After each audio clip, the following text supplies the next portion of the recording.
Changes to zoning bylaws could significantly impact the look and density of neighborhoods throughout the city. The city's planning committee is looking at creating a new bylaw that would allow three-story buildings to be allowed in more neighborhoods. Large number of extra cars, extra draw on the water and sewer resources, hydro resources.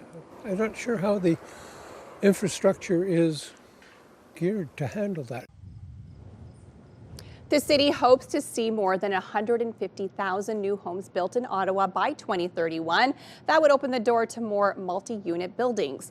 In some areas that are dominated by single-family homes, like in Bell's Corners, where some residents have concerns, but city officials are stressing any changes wouldn't happen overnight. And joining me now is City Councillor Jeff Leeper. He is the chair of the city's Ottawa Planning Committee. Good morning to you. Good morning, Melissa. Okay, obviously we're going to have mixed reaction about this, but just first of all, tell us about this bylaw and the benefits that it would have for the city. Yeah, so the new zoning bylaw that we're developing is to implement like the big plan for the city of how it's going to grow over the next 25 years. And I think what most residents take note of is that it's going to allow for more density, more height in certain areas, to allow more people to live in the areas that are already built up in the city.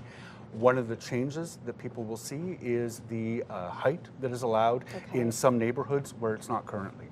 And what will benefit this? Of course, we know housing is really needed in our city. Will it just help to get more people in homes? Yeah, it's supply is really important. Adding more homes is going to be an important way to ensure that young people can afford to move to or to stay in our city, and that's one of the key benefits of allowing more density, more people to live in the areas that are already built up. And what are some concerns we're hearing from some residents? Obviously, some people are saying, you know, I don't want this large building beside my single-family home. Right, and so one of the one of the changes that we are proposing in the most recent draft is that in some parts of the city, you can't go higher than 2 stories. Right. So we're proposing that they would be allowed to go to 3. Okay. I think in the context of the housing crisis that we have, the need to provide a lot more housing so that it's affordable to people, that outweighs some of the concerns that people have about the difference between a 3-story building next to them or a 2-story building. And the good news is this isn't something that's just going to happen overnight. This is going to take some time. Yeah, it's going to be a longer evolution. I think the closer you are to a new light rail station, it might be more rapid over the course of the next decade. And then some areas will change very little even over the midterm.